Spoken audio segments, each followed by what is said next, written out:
They clapped for her. A standing ovation, cameras flashing, voices chanting her name, not ours, hers.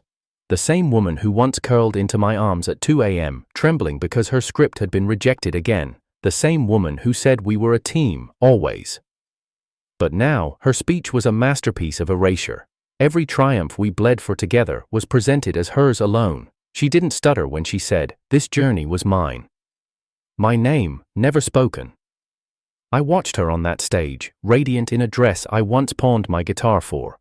I clapped too, because I still remembered loving her. But I was clapping for a ghost of who she used to be, not the woman who rewrote her life and scratched me out of every line. And as the confetti rained down, I remembered the night she said, "You hold me back." No one in the room knew, but I did. Because success didn't change her. It just gave her the spotlight she needed to finally abandon me without shame. But what she didn't know was that while she was busy writing me out, I had already started drafting the next chapter, one where I wasn't the failure. One where I wasn't in her story, because I was finally writing my own. She was cursing under her breath in the corner booth of the campus library, her fingers tapping the lifeless keys of a laptop that had clearly given up on her. Papers surrounded her like a storm had passed through, scribbled notes, script drafts, pages curled at the edges from coffee stains and exhaustion. I didn't mean to stare, but there was something about the way she fought her frustration, like the world owed her a win, and she wasn't going to rest until she took it by force. When she muttered, "Piece of junk," for the fourth time, I quietly slid my laptop across the table between us. "Use mine, it works." She blinked at me, suspicious at first, then disarmed. Her eyes were the color of dried marigolds, warm, fierce, and almost too bright for a room so dim. "You sure?" she asked. "Yeah, I've memorized my deadlines. You look like you're fighting for something bigger." She smiled for the first time, and it wasn't soft, it was wild. The kind that doesn't just light up a room, but threatens to burn it down. That was how it began. Two strangers, one borrowed laptop, and a quiet pact neither of us spoke aloud. Let's chase the dream together. We met there again the next day, and the next. It became a rhythm. She'd write, I'd sketch, we'd argue over scenes. She hated exposition, I loved metaphors. She'd write about chaos, I'd draw it. Somewhere in the middle, we found our groove. She called me her creative compass. I called her hurricane. She laughed like a crash cymbal. I smiled like punctuation. When winter came, we layered up in coats and gloves, but still met in that same corner booth. I started bringing her coffee, extra hot, 2 sugars, no cream. She never asked me to, I never needed her to. Once, after pulling an all-nighter editing her script, she fell asleep on my shoulder, her breath soft, her head heavy, her fingers still stained with ink. I didn't move for hours. I just sat there, feeling like a harbor she trusted enough to dock in. That was the moment I realized I was in love with her fire, even if it burned me. She called her dream, the mountain. That's how she described it, always just ahead, always taller than expected. And I was the one walking beside her, carrying snacks, water, optimism. And eventually, the weight she couldn't admit to. "I'll win something big one day," she told me once, eyes gleaming under the library's yellow lamp glow. "And when I do, you'll be there, clapping louder than anyone." I nodded, my throat tightening. I would have built her that mountain if I knew how. One evening, rain pattered against the tall windows as we sat in silence. She was stuck on a scene. I sketched her instead, absent-minded, quick strokes of charcoal. When she caught me, she didn't blush. She just asked, "Is that really how you see me?" I looked at the drawing, hair in motion, eyes too intense, smile half there, half sad. "No," I whispered. "You're brighter than this." She reached across the table, touched the edge of the paper like it might crumble. "Keep this," she said softly. "So when I forget who I am, you can remind me." I never told her, I framed it. We started submitting things together. Short films, graphic novel hybrids. A podcast pitch. None were accepted, but it didn't matter. We laughed through the rejections, carved hope into the next idea like artists desperate to be remembered. But I began to notice something. Her name always came first, in emails, in presentations, even when I did most of the editing, the storyline, the cleanup. At first, I didn't care. She needed the spotlight more than I did. I convinced myself that love was sacrifice. That love meant staying in the shadows if it helped her shine, but shadows have a way of swallowing you whole when no one's looking. One night, after we lost yet another grant opportunity, she broke down in the stairwell outside the library. She was crying, really crying, for the first time in front of me. Her hands were shaking, and I wrapped my arms around her like a net around a falling star. "I'm nothing without this," she whispered. "If I don't make it, then what was the point? I didn't say you're enough without it. I didn't say you matter even if the world doesn't clap. I should have, but instead, I said, then we make sure you do. And I meant we. I always did. But looking back now, maybe she only heard you." Spring came like an apology. Our scripts were sharper, her pitches caught more attention. She started wearing red lipstick to meetings, she walked faster, laughed louder, her eyes began scanning over me like I was furniture in a familiar room. I still brought her coffee. She still smiled when she saw me, but now it felt more like a nod to a past version of us. As if the girl who had once fallen asleep on my shoulder was gone, rewritten, upgraded. I was becoming background music in her film, still playing, but no one noticed. One afternoon, she returned from a networking event, her cheeks flushed with excitement. They loved it, they loved me.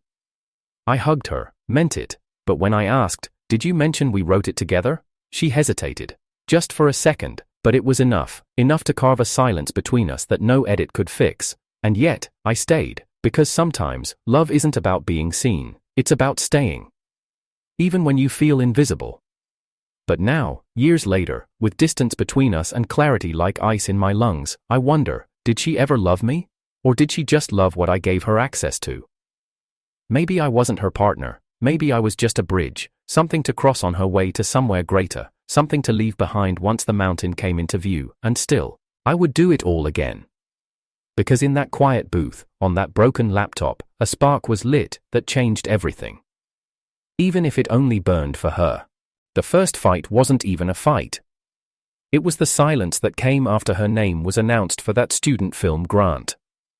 The one we both submitted, both worked on, both stayed up until sunrise editing under flickering fluorescent lights. She jumped into my arms backstage, and for a second, I believed we'd won together. But when the press release went out, my name wasn't mentioned, not once, just hers. I showed it to her. She skimmed the email, barely blinking. They must have made a mistake. That's all she said, no correction sent, no follow-up email, just a brush off, like it didn't matter. That was the first time I felt like a shadow in my own work. Our fights started in fragments, small things, forgotten credits, last-minute changes I wasn't told about. She began arriving to our writing sessions late, or skipping them entirely. When I'd ask where she'd been, she'd sigh, "Networking, you wouldn't understand." But I did. She was out there carving space into the industry, and I was still sitting in our booth, making sure the ink on our dreams stayed legible. Then came the night she snapped. "You don't push hard enough," she said. Her voice was flat, not angry, not emotional, just sharp. I looked up from the storyboard in front of us. "What do you mean? You're comfortable being small." The words didn't hit like a punch, they settled in my chest like cold water. I wanted to argue, but how could I, when maybe, just maybe, she was right. I got a second job the next day, teaching night classes at a community center. Animation basics, art direction for beginners. I'd work all day, teach till 10, then meet her after midnight to edit her latest monologue reel. She barely noticed the change. Or maybe she noticed, but didn't comment. Didn't ask why my eyes were bloodshot, why I stopped sketching for myself, why the corner of my sketchbook started collecting dust. Love, I thought, was sacrifice, so I sacrificed. Sleep. Time. Ego. She kept climbing. I kept holding the ladder. There was this painting she loved, a print hung above her desk. A faceless woman standing on the edge of a cliff, hair whipping in the wind, arms spread like wings. "She looks free," she said once, "like nothing's pulling her down." I stared at it for a long time that night. I wondered if I was the gravity she wanted to escape. When her script got rejected by the national festival, she threw her laptop, not at the wall, at me. It missed, barely. She sat on the floor, knees pulled to her chest, mascara bleeding into the sleeves of her sweater. "I gave everything," she sobbed, "and I'm still not enough." I knelt beside her, held her, didn't speak. But in my head, I wanted to scream, "What about me? What have I given? What have I become for you?" Instead, I whispered, "We'll try again." She didn't say thank you, just cried harder. Her phone rang the next morning, a producer. She didn't tell me the details, only that it was a solo opportunity. I didn't ask, I didn't want to know. But that was the first time she didn't invite me to a meeting. And it wouldn't be the last. I remember the night it rained so hard the streets became mirrors. We stood under a bus stop shelter, soaked from running through the storm. She laughed, carefree, head tilted to the sky. "You ever wonder," she asked, "what happens if I actually make it?" I said nothing. She looked at me then, eyes soft for once. "Would you still be here if I wasn't losing?" I should have said, "I'd be here even if the world crowned you queen." I should have said, "I was never in this to be noticed, only to be near you." But something inside me cracked instead. And all I could say was, "I don't know anymore." After that, the distance grew like rust on iron. We still met, still worked, still pretended, but her eyes were always somewhere else, her replies shorter, her smiles rarer. And I stopped asking for credit. I stopped showing her my sketches. I started writing again. Alone. In secret. Tiny stories she'd never see. I told myself it was survival. But deep down, I knew. It was goodbye in slow motion. One night, I returned home to find a single sticky note on my desk. Went ahead with the rewrite. Hope that's okay. The draft we co-wrote, the one I poured months into, had been revised without me. The entire second act changed, my subplot gutted, my dialogue cut. Her name now stood alone on the file. That was the first time I didn't show up to our meeting. She called, twice, I didn't answer. She texted, "Are you mad? It's still ours, just refined." I stared at the message, then at the framed sketch I once drew of her, the one she said made her feel seen. I flipped the frame down, face first on the desk. Because I finally understood. She didn't want a partner, she wanted a pedestal. And I was never meant to stand beside her, only beneath her. There's a kind of ache that doesn't make a sound, it doesn't scream, it doesn't shatter glass or break bones, it just dulls the light in your eyes one unnoticed second at a time. That's how I felt, standing behind her in that rooftop party, a champagne glass I never sipped resting in my hand, as she turned to a group of producers and said, "Oh, him, just a friend."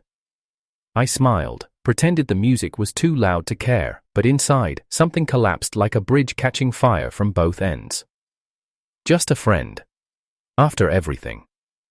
She wore red that night, her signature color. It wrapped around her like confidence itself, trailing behind her as she floated from one circle of influence to another, and I, in my faded charcoal blazer, followed like a quiet watermark in her story. She kept calling herself self-made. I lost count how many times I heard it. I built this. I fought for every inch. I got here with no help. And every word felt like an erasure, like I'd never stayed up editing her pitch deck, like I hadn't skipped meals to afford her film submission fees, like I hadn't been the one whispering, "You can do this," when she broke down after her first rejection. But in that world of clinking glasses and rising stars, I was nothing but her background noise. Later that night, I found her alone on the balcony, phone in hand, recording herself in selfie mode. "This moment," she whispered to her followers, "means everything, from nothing to here."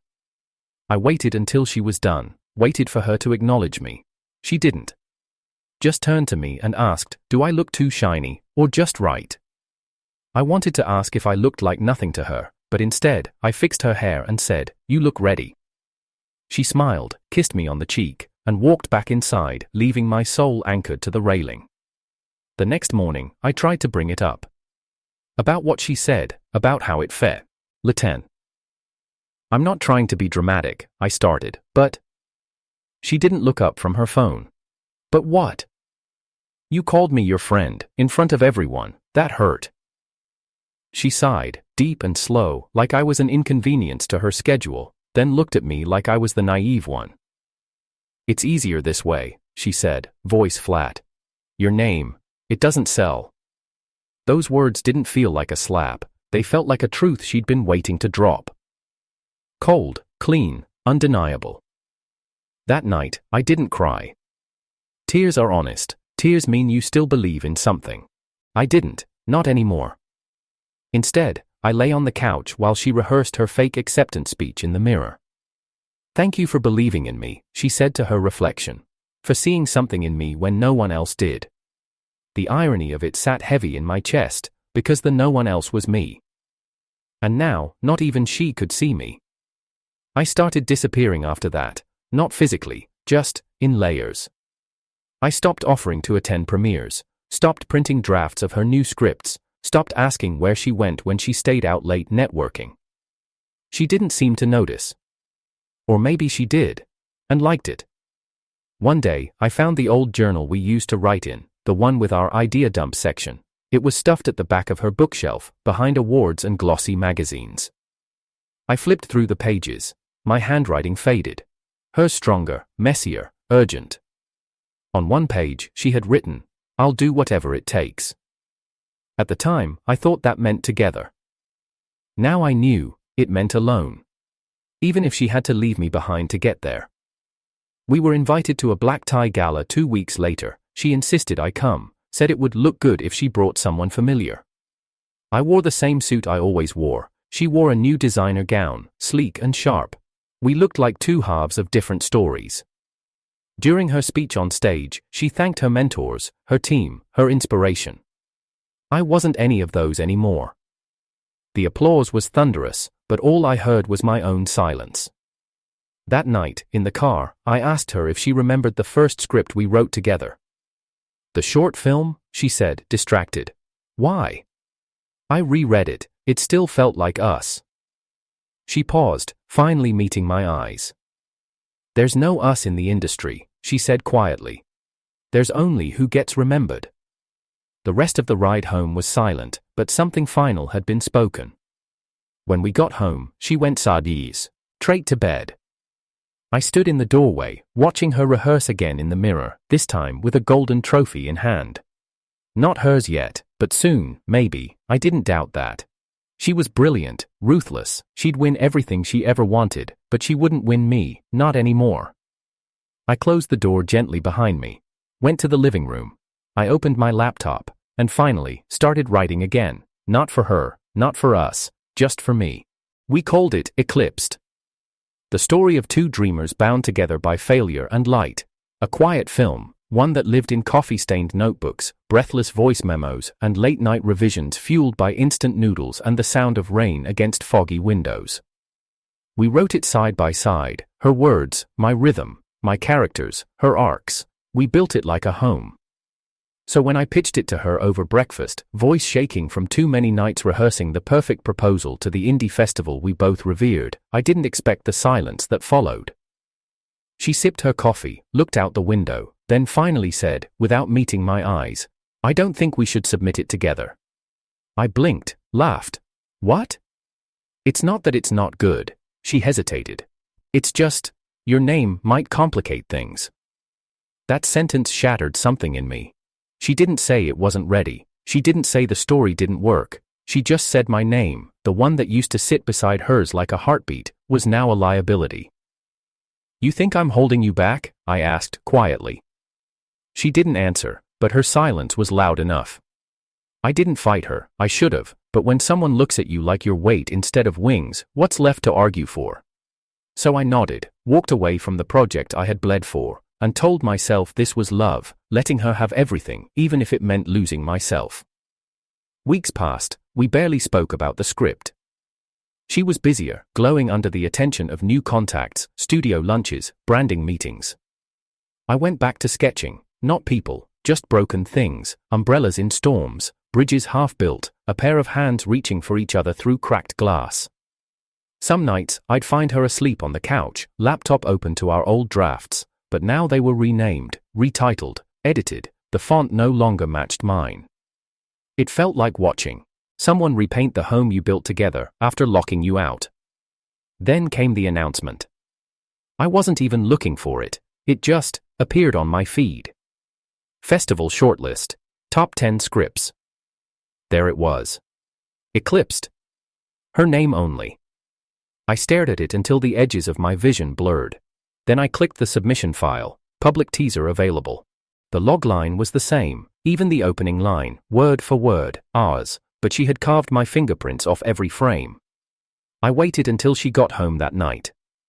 Her heels clicked across the hardwood like nothing had changed. She looked exhausted, but electric. Buzzing. I held the article out to her without a word. She froze, read it. Her lips parted. Eyes wide, not with guilt, but fear. Of what I'd say. Of what I might do. She reached for my hand. I pulled it back. "I didn't think you'd mind," she whispered. "We needed a win." "We." As if I'd been invited. "You stole it," I said, voice shaking. "You submitted it behind my back." She wiped her eyes. "I changed a few things. It's different now. But the soul is still mine." She crumpled onto the couch, crying harder now. I panicked. I thought if I added your name, they wouldn't take it seriously. You thought you mattered more than us." That night, I didn't sleep beside her. Not because I was angry, but because when I lay in bed and turned to her side, I realized it wasn't empty. It just wasn't mine anymore. So I pulled a pillow from the corner, laid down on the cold wooden floor, and stared at the ceiling.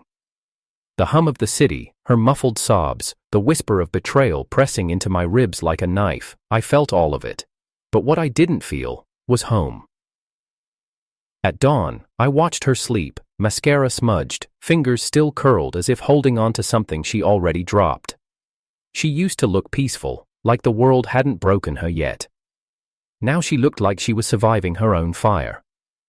And I was just another match she burned to stay warm. I wanted to scream, to rage, to drag my name back from the ashes and remind her of everything we built. But I didn't. Instead, I stood, folded the pillow, gathered my sketchbook, and left the room without a sound. Because when someone rewrites your story without asking, it's not just about credit, it's about the quiet way they erase you while expecting you to still applaud. That morning, the sunlight felt cruel through the window, too bright for a world that had turned so dim. I brewed my coffee, alone, and for the first time, didn't make her a cup. The morning light didn't feel gentle that day. It cut through the blinds like a blade, slicing the shadows off the kitchen counter as I stood there, still half asleep, watching her butter her toast like we hadn't fallen apart weeks ago. She was humming some melody from a movie soundtrack. Her phone kept lighting up beside her, emails, missed calls, social alerts stacked like confetti.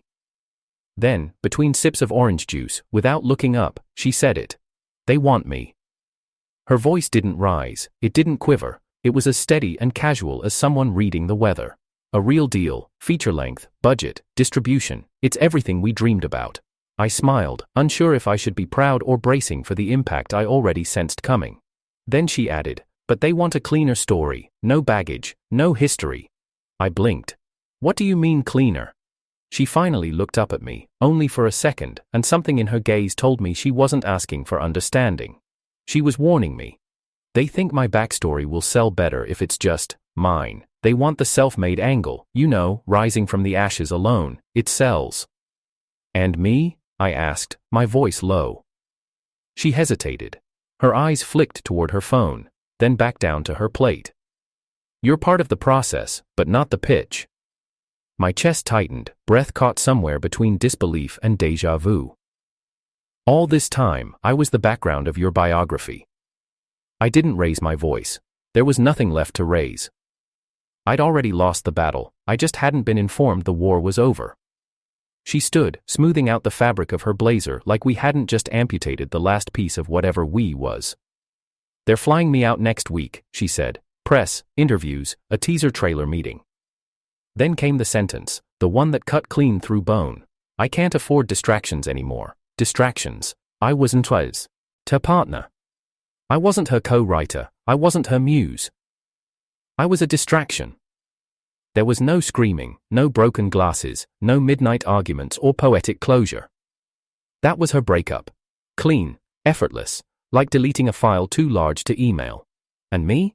I just stood there, hands clenched, watching her walk away with her toast in hand like she hadn't just rewritten our entire story without me. That night, I didn't sleep. I sat on the couch with the lights off, replaying every memory like it was a movie on a busted projector. The first draft we outlined on napkins, the time she cried because her camera broke mid-shoot, the way she once whispered, "We'll win together or not at all." I should have known those were lines, not promises, not truths, just dialogue in a script that never needed a second name on the credits. She went to bed early, alone, no explanation, no guilt. The apartment was silent, except for the hum of the fridge and the dull ache in my chest. I packed before sunrise, not in anger, not in haste, just finality. A backpack, my sketchbooks, a few shirts. I left the film posters on the wall, left the shared memories, the dried flowers, the notes she once left in my hoodie pocket that smelled like mint and ink. They belonged to a version of us she no longer needed, and I no longer recognized. Before I left, I paused in the hallway. Her door was cracked open, the soft glow of her laptop reflected off the wall. She was asleep, earbuds still in, lips parted like she was mid-sentence. For a moment, I saw the girl who once asked me if she was too much for the world, the one who'd fall asleep on my shoulder without fear of being left behind. But that girl was gone, rewritten into someone the industry could sell, and I was just the footnote in her origin story. So I turned the doorknob softly, didn't slam it, didn't even close it fully, just left it ajar, like maybe part of her would wonder why the apartment felt emptier in the morning. The street was still wet with dawn, the air smelled like metal and beginnings, and as I walked away, not from her, but from the version of myself that spent too long being invisible, I realized something. She would rise, no doubt. Her name would be on posters, her face lights. But none of them would ever know.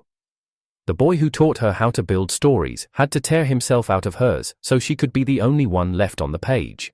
I didn't leave with a bang. I disappeared like breath on a mirror, quiet, fleeting, invisible.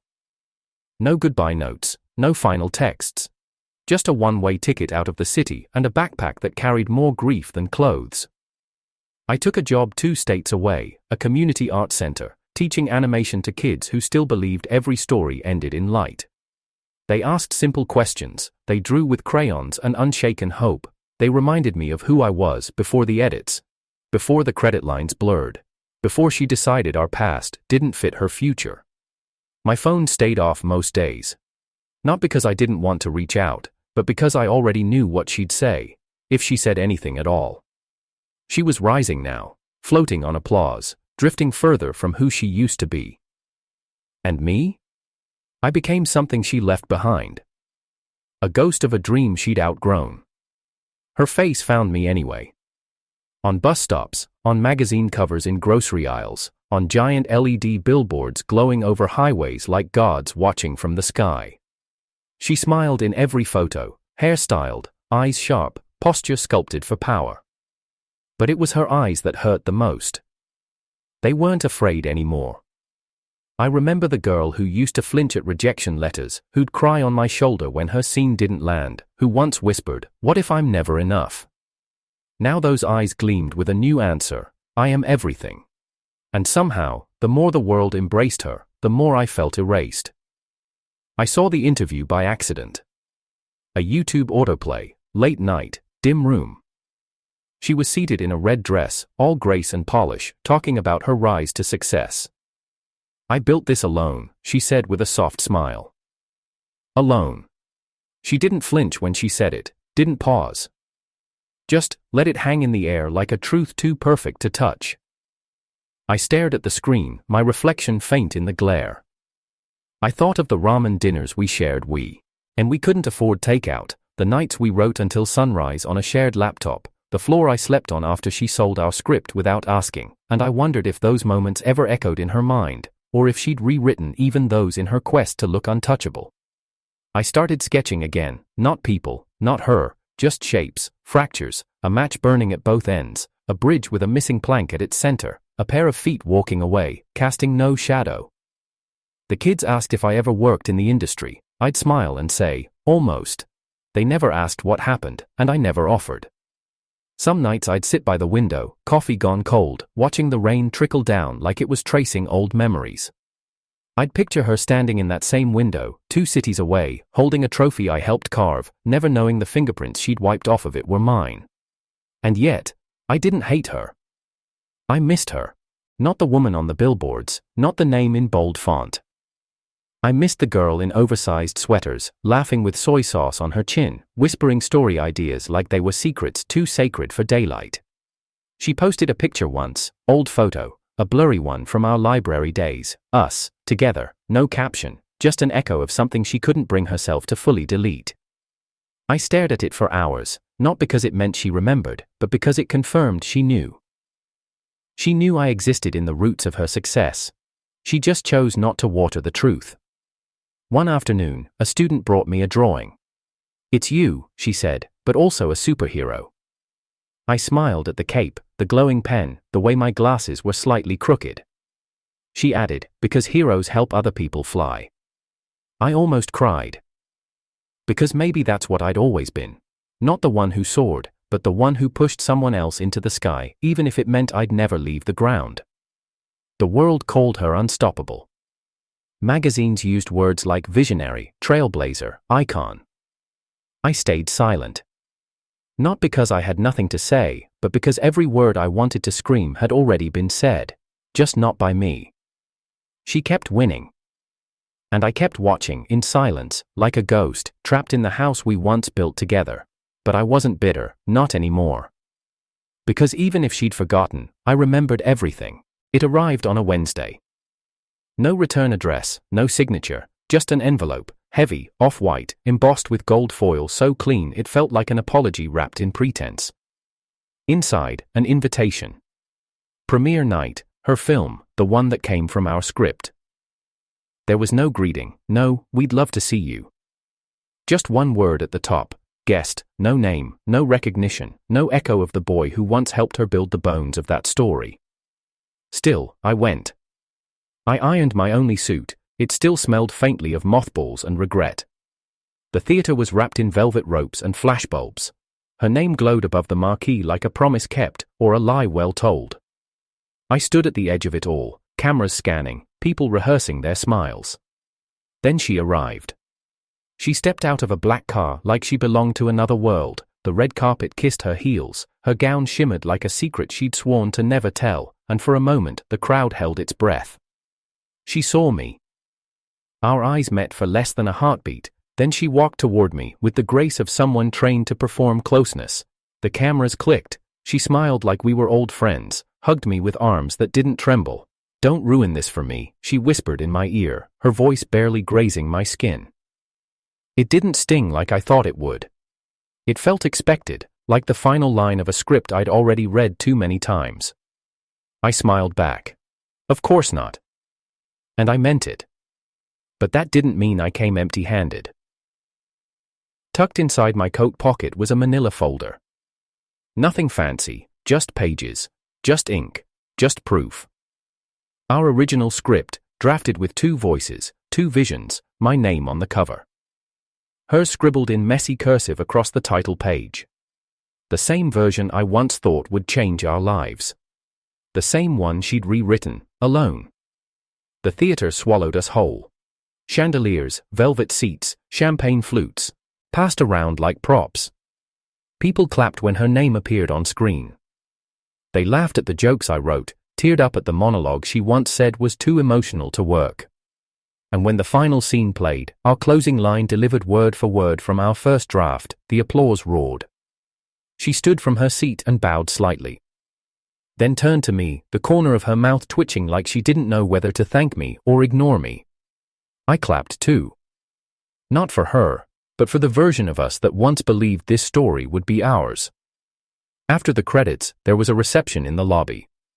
Glass walls, gold lights, voices bouncing off champagne. She was surrounded, agents, critics, execs all circling her like stars to gravity. I stood near the bar, untouched drink in hand, watching the version of her that had erased me so thoroughly it almost looked graceful. Then she broke from the crowd, walked over, glass in hand, eyes glossy but cold. "You really came," she said. I nodded. I wanted to see how it ended. Her gaze flicked to my coat pocket, she saw the edge of the folder, her lips tightened. "I told you not to ruin this." "And I didn't," I said. "You did that all by yourself."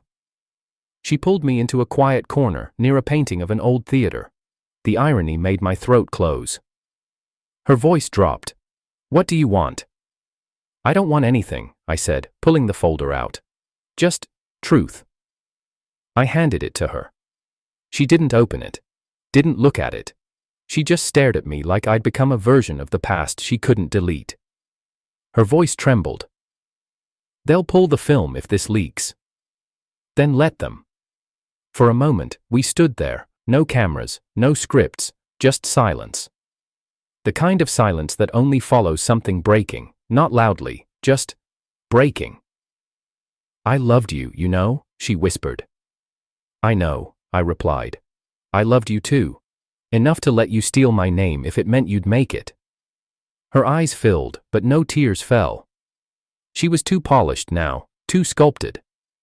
Tears didn't fit the image. She held the folder close to her chest, like it might bite. I stepped back. "This was never about revenge, I just needed you to remember." She nodded slowly, said nothing, and I walked out before she could say something scripted. Outside, the night was colder than I expected. My breath clouded the air like ghosts. I looked up at the marquee one last time, her name, her title, her success. All built on a story we wrote in ramen-scented rooms and borrowed time, and for the first time, I didn't feel erased, I felt finished. Revenge doesn't always come wrapped in fury. Sometimes, it's quiet, calculated, like the slow drip of a faucet in an empty room, relentless and impossible to ignore. I didn't scream, didn't go live on some exposé. I just opened my old laptop, the same one we shared once, back when love and creativity blurred together in the glow of its worn-out screen. And I uploaded a single image. It was simple, elegant even. Left side, the title page of our original script, creased, time-stamped, my name printed clearly beneath the story's title in black ink.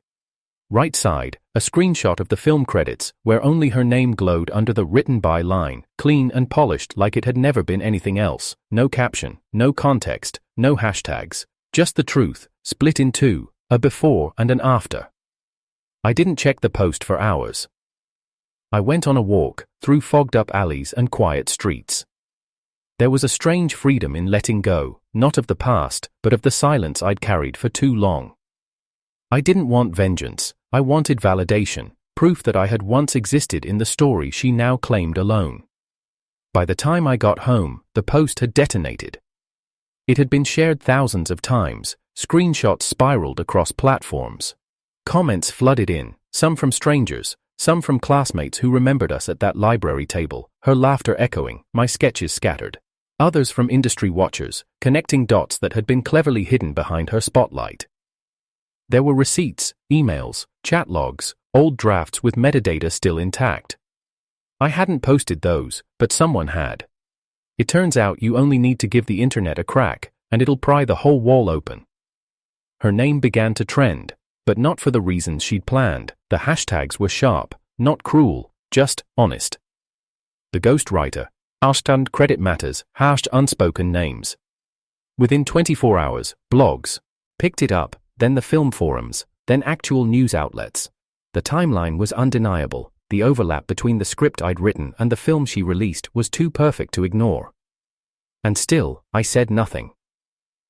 People reached out, friends, journalists, even a lawyer, offering pro bono support. But I declined every call, every interview. Because this wasn't about spotlight, it was about shadows. And how long I'd lived in one, without ever knowing if the world would care that I was missing. She finally broke her silence on day 3. A statement, typed in the same tone she used to rehearse in the mirror. She didn't deny it, not fully. She said it was a collaborative effort that evolved into something uniquely hers. But the screenshots told another story. The fans weren't fooled, not this time. Executives started to pull back, a project shelved, a campaign paused. Nothing dramatic, just hesitation, the kind that slows momentum like a rock in the gears. She tried to spin it, but her smile didn't land the same in interviews anymore. Because once people see the man behind the curtain, they stop believing in magic. A week later, I walked into my classroom to find a bouquet on my desk. No name, no note, just white chrysanthemums, flowers of truth, of grief. I smiled, sad and soft. I didn't need a card to know who sent them. She always hated writing endings, and me, I stayed quiet, because poetic revenge doesn't roar, it whispers, in screenshots, in timestamps, in the weight of things unsaid. It doesn't humiliate, it reveals, and once the truth is revealed, there's no rewriting it. It was past midnight when the phone lit up. Her name, still saved, still there, even after everything. I stared at the screen for a moment, watching it pulse like a heartbeat I thought I'd buried. I answered. Silence. Then a breath. Then, her voice. Crying. Cracked. Unfiltered. You've ruined me. For a second, the world tilted. Because no matter how much someone hurts you, their voice, raw like that, still hits somewhere deep. But then the words sank in. You've ruined me. As if her downfall hadn't been scripted by her own hands. I swallowed the ache and said softly, no, I just gave them the whole story. She went quiet. Not the kind of quiet that asks for comfort. The kind that has no more cards to play. Then the pleading began. Not theatrical, not rehearsed, just human. Please, take it down, just the post. I'll fix this. I'll mention you. I'll give you credit in the re-release. Just, not like this. Her voice trembled like something fragile finally starting to crack. I built everything on this. I closed my eyes, leaning back into the silence of my apartment. The walls were bare now, no photos of us, no sketches of her smile, just space. Empty, but finally honest. Exactly, I said. You built everything. On my silence. I heard her inhale sharply. You knew, I whispered. From the start. Every spotlight, every deal, you knew I was part of it. She didn't deny it. Couldn't. I continued, gently, like closing a door that had been open too long. But you liked it better when I was invisible. The line crackled. Somewhere, I imagined her curled on a hotel bed, makeup smudged, dress still on from some half-cancelled event, her phone shaking in her hands. I didn't mean for it to go this far, she whispered. I looked out my window. The city lights blinked like distant memories. But it did, I replied. And when it was convenient, you let them believe the story was yours alone. You became the myth, self-made, untouchable, but the truth doesn't disappear just because you bury it beneath applause. I was scared, she admitted. So was I said. Scared to speak, scared I'd look bitter, petty, but staying silent, that was killing me. Slowly. Her breath hitched again. I didn't know how to fix it. I finally stood, walked toward the desk where our old script still sat, creased, highlighted, my scribbles tangled with hers. You didn't want to fix it, I said. You wanted it quiet, clean, rewritten. The silence that followed felt like snow, cold, soft, heavy. Then, barely audible, she asked, "Do you hate me?" I stared at the script. The pages that once meant everything. I don't, I said truthfully. But I don't protect you anymore, either. She cried again, this time without words, and I let her. Not out of cruelty, but because sometimes, truth doesn't need to be comforted, it just needs to be heard. I might lose everything, she said eventually. You might, I answered gently. Or maybe, you'll finally learn what it means to build something honest. A long pause, then, will they ever forgive me? I didn't know who they meant, her fans, the industry, me? I didn't answer. Some questions don't need answers. Just consequences. She exhaled slowly. I still remember the night you drew me, she said. That first time, with the window light. I remembered too. How she'd looked at that sketch like it showed her something no mirror ever could. I wanted to be that girl forever, she whispered. The one you believed in. You were, I said. Until you stopped believing in us. A long, aching pause. Are you going to post again? She asked. No. She seemed surprised. Why not? Because I don't need to, I said. I didn't do it to destroy you, I did it to remember myself. And that was the truth. I wasn't seeking revenge anymore, I was reclaiming my own voice, the one I had buried behind hers for far too long. I hope one day, I added, you tell the truth without being forced to. Another silence followed, so quiet I thought she might have hung up, but then, I'm sorry. Soft, real. Almost too late. I didn't say it back. I just let the words hang there between us, like unfinished dialogue in a script we could never revise. "I should go," she said at last. I nodded, even though she couldn't see. "Goodbye." This time, I said it first, and hung up. The room felt still. Lighter somehow. Outside, the wind rustled the blinds like paper turning. The next chapter had begun. And for once, I wasn't a ghost in someone else's story. I was the one writing the ending. The first copy arrived wrapped in brown paper. No ribbon, no fanfare, no publisher's champagne toast. Just a soft thud against my doorstep, a whisper of something I had finally finished. I held it in my hands for a long time, my name, alone, centered, quiet. No co-writer, no small font beneath someone else's light, just mine. It wasn't flashy, no bold colors, no cinematic trailer on streaming platforms. But inside, panel by panel, was my truth. Every ink stroke told a story she never let me say out loud. Of midnight edits, of ramen dinners and rejection letters, of invisible sacrifices and loud betrayals. I didn't draw her exactly, but anyone who knew us would see her in the silhouette, the girl with fire in her eyes and frost in her goodbye, and me, the boy who disappeared so she could shine, until he realized he didn't need to vanish to matter. At first, I printed 50 copies, just enough for the students I taught. They read it like it was a fable. One girl said, it felt like someone was finally telling the parts we skip in movies. Another boy asked, why didn't he fight back? I just smiled and said, he did, he just chose a pen over a punch. Word spread, slowly. Indie shops requested a few copies, a blog reviewed it, calling it a heartbreak wrapped in ink and dignity. I didn't watch the numbers, didn't refresh sales reports. Because for the first time, I wasn't chasing applause. I was chasing peace. I saw her again, once. In a bookstore window. Not in person, just her face, framed in the cover of a biography someone else had written about her. The tagline read, "The price of success, the power of reinvention." I stood there, staring at the glass, not with anger, not even sorrow, just a stillness I hadn't known in years. Because I knew now, her story would always be wrapped in golden edits and curated versions. But mine had blood in the margins, and that made it real. People started asking about her, sometimes after reading the book, sometimes in interviews, sometimes in quiet whispers, as if afraid to touch the name that once burned through headlines. "Do you regret it?" they'd ask. I'd shake my head.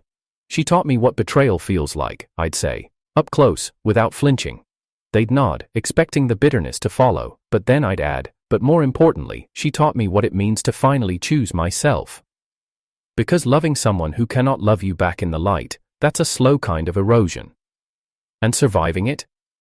That's a quiet kind of strength. Not the kind that roars, but the kind that wakes up, opens a blank page, and begins again. One night, I returned to the same library where we first met. Same booth, same crooked lamp still flickering when you twist it just right. I brought a single copy with me, and I left it there, tucked behind a shelf labeled "Stories That Stay With You." No note, no message, just pages waiting for someone else who needed to be reminded that not every erasure is permanent. Weeks later, a letter arrived in my mailbox. No name, just handwriting I hadn't seen in years. Inside, one sentence. "You told it beautifully." No apology, no explanation. And somehow, that was enough. Because I didn't need closure to feel complete. I just needed the story to be mine. Now, when I draw, it's not to escape her, it's not to prove anything. It's to remember the version of me she couldn't see, but I finally did, and that's the story I'll never erase. Not because it's perfect, but because it's true. And for the first time in a long time, I'm living in the light of my own name.